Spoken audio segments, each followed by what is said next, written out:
I thought you had to be born with special qualities or something to be an actor.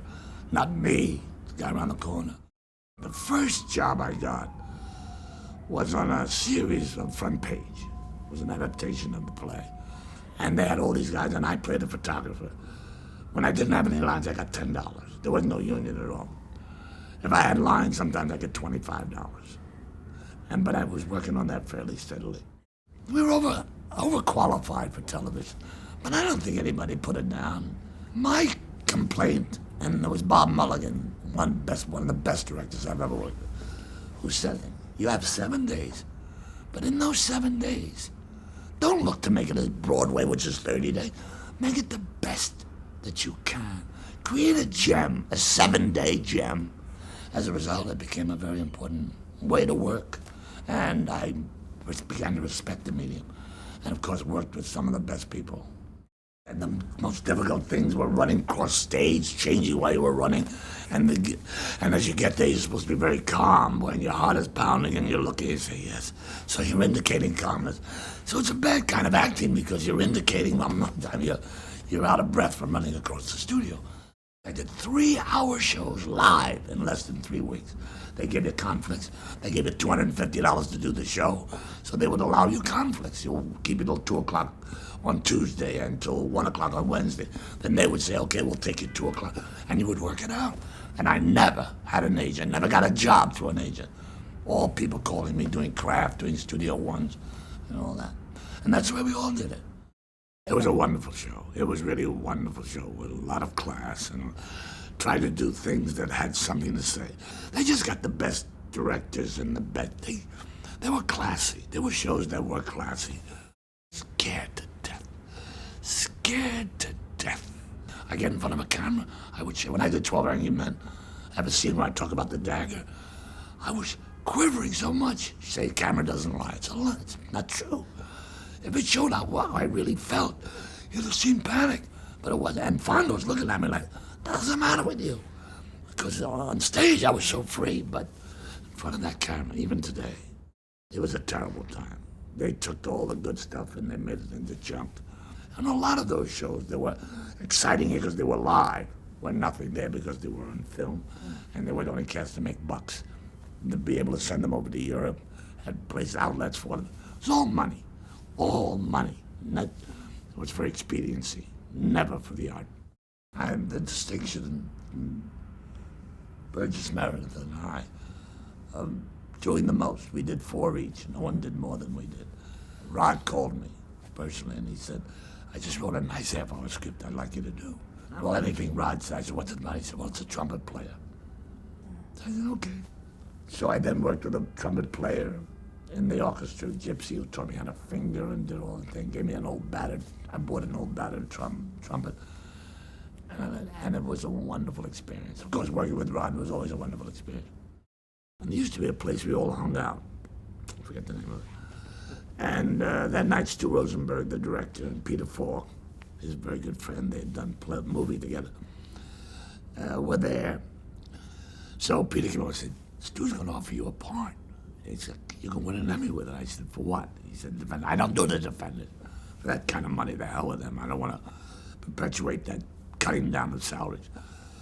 So Stu came over, was a good friend and a lovely guy.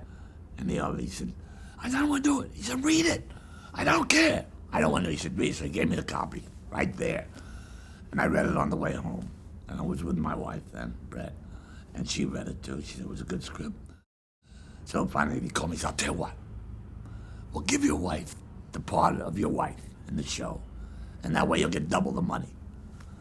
And I knew it was a good part. So I said, okay. And it was a chance to work with her. And she was a brilliant talent. And so we worked together. It was a chance for us to work together. And that's why I did it. And then the last shot is I'm leaving the building. It's like 1 o'clock in the morning and the guy's mopping up. And as I sign to leave, he said, I know you. I saw you on the Late Show. You're a terrific guy. He said, can I have your autograph? And I signed his autograph and I walk out, still blacklisted. Really powerful, powerful stuff. You don't win an Emmy with that, you better get out of the business. I just lived in the middle of it. I don't know how it didn't touch me. I was not a communist, certainly, nor with most of those people. They were not communists. None of it was true. They get people to name other people, and then people on the board, a lot of the radio actors, they named other people so they can get jobs. It became a power struggle. People ratting on people. It's like Hitler's Germany, for God's sake. I'd never seen fear in my life like I saw it there. It was raw. It was a bad time in our history. I was with Penny Marshall. I was doing a show called Here Comes Bronson. And we were lying in the sun, and she came back and she said, I just talked to my brother, and he wants to know if you want to do a series on The Odd Couple. I said, who's your brother? She said, Gary Marshall. I don't know him. I said, no, I don't do another series. I'm a serious actor. I don't do comedy. I don't do series anymore. I had bad experience with it. And that was it. And I thought, what am I, crazy? I'm 46 years old. I got like $12,000 in the bank. I got 2 kids. I did own a couple of houses. I could work all I wanted, but I couldn't make the real money. So I said, oh, the hell with it, I'll do The Odd Couple. They were looking around because Tony wanted Mickey Rooney. He had been doing it on the road with him. And Gary wanted me. And they had said to Gary, but he doesn't do comedy. He said, yeah, I saw him do it. So I thought he'd see me replace Walter. But no, he'd seen me. He said, I saw you with Ethel Merman. And she was singing to you and spitting all over you, and you never showed it. And I said, that's a good actor that doesn't show the spit. That's why he gave me the part. Funny as the play. There was that one line where he said, we're having an argument. He says, you could eat off my floor. You could eat off my floor 2 eggs. I have a tuna sandwich. And it just knocked me out. It was very funny. Jerry Belson and Gary had 2 fine writers. But in the play, he says, and then you moved in, my closest and dearest friend. Well, it's only a line. Nobody, because they're arguing all the time. But if that underlies all the times you chase them out, and you go, I love you, but I can't live with you. So that when we did the series, every Thursday, after all the comedy had been written and all the jokes, I'd say, okay, fellas, but where's the love scene? Where's the scene where I say, Felix, I love you, but I can't do that? And we had, in every show, we have a scene like that, a love scene. Otherwise it becomes, why did they stay together? Shouting, and that's the contribution I made. He didn't like The Odd Couple. It's why he got cheated, he only got a small piece of it. He loved Barefoot in the Park. He thought that would be a big hit. He said, how many clean and dirty jokes can they do? So he underestimated us, I think, and Gary and Jerry. We would maybe start on a Monday, by Friday, maybe 6 pages would remain. We would rewrite, they would rewrite, they'd come, we'd improvise. If there was an improvisation scene, Jack teaches Tony football, there would be 4 blank pages, and we would improvise, they'd come in, they'd take the good stuff, then we'd do more, they'd write, and we'd go together and do it. And a lot of writers wouldn't write for us anymore because they said, you destroy our scripts. We were pretty good, but we were never out of the bottom 10. 20. When we were lucky, we got in the bottom 20. We were 40th or 44th. Nobody watched us. And the show was cheap. The whole show cost $125,000. I was getting $3,500, $5,000 a show. Tony was getting $7,000. ABC was the 3rd network. They had nothing else to put on anyway. So they canceled us every year. But then they had nothing better to put on, and Marty said, leave it on. It's a good show. So they had us bring in the Pigeon Sisters. That still didn't allay their fears. So we did it was my agent, Tony and my agent, Abby Greshlow, came up with the idea of the narrator at the beginning. He was married and he was thrown out. I was married and I was thrown out. And so they accepted it that way. Betty and Alan were very good friends of ours. We'd done the show a lot of times. We just came up with the idea of doing the show. There's nothing really to tell except it was so fun, and I think Tony was so brilliant in that show. The mayonnaise, Lincoln. Well, it's a known fact that Lincoln liked mayonnaise.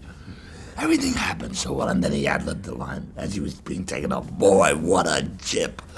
I just fell apart. I just loved that episode. Monique Jameson, who used to be my agent, a dear friend of mine, sent me Quincy. I read it. I don't want to do this. But I forgot to call her back, and we were very good friends. So I was in the shower when the phone rang, and I came out and answered it. She said, what are you, some kind of big shot now? I said, what? I sent you a script 3 weeks ago. You don't call, you don't I said, well, I'll tell you the truth, Monique, what happened was, I've been thinking about it. It's very interesting, you see, because it's two heroes in one. He's a cop and he's a doctor and so on. And I'm making up a whole story, and I'm starting to sell myself to this thing. I swear. I said, well, but I'll call you tomorrow. And I thought of all those things. Fred Silverman said, Tabby Gresham said, he turns down my good stuff, and now he goes and plays an undertaker. He said, he's not an undertaker. But he's dealing with death. It'll be a bomb. It won't last. Everybody predicted it wouldn't last 3 shows. So I said, okay, but it's got to be done my way. And no more cops and robbers. They said, fine. But the scripts I'm getting are cops and robbers. So I do about 4 or 5 cents. No, I don't want to do it anymore. They said, what do you want? I said, you got to get rid of him. But he created it. I don't care, it's him or me. You want him? Stay with it, I don't mind. I don't really know what I want to do a series anyway, but I certainly don't want the cops and robbers. So the ratings were pretty good on those hour shows. So they got rid of him, but they got rid of him gave him a pot full of money. About a year later, I saw him at a party. He came over to say hello. I said, don't come and say hello to me. He said to me, stay well. You're making me rich. And I got a terrible reputation. I guess most of it true. I loved writers, but I got rid of a lot of them because they were not good. The ones I got all went on to become multimillionaires, and were good. We did a show on sudden infant death, showing how to prevent, how to be aware. A woman said, you saved my child's life with your show. Because we learned how to detect when she wasn't breathing. We introduced so many injustices that were corrected. We had legislation passed by Ronald Reagan as a result of our show. So I'm very proud of that. Once we were #1. Once, but we were in the top 10 a lot. But we had a loyal audience. In fact, they got a lot of money for commercials because it was a buying audience and it was a steady one. But you couldn't kill us. Fred Silverman tried to. When he came on, he wanted all new shows, so he kept putting us here, he put us there, he put us against Cassius Clay was his name at that time, Fight. I tried it, but we always came back. There was no first name. Found out we got a lot more publicity that way, so he's not Doctor. His first name is Doctor. Dr. Quincy. That's why he says it all the time. I discovered during the play of The Odd Couple that I had problems there.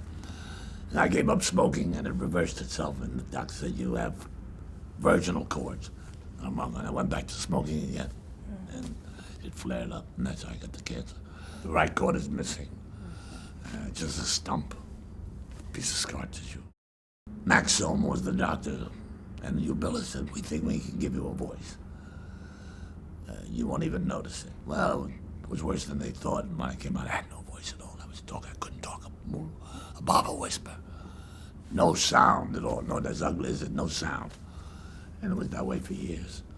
And I went to a lot of teachers, but I found a guy, Gary Katona, finally, who gave me the sound and gave me a voice. And the more I talk, the stronger it gets. It doesn't get prettier, but it does get stronger.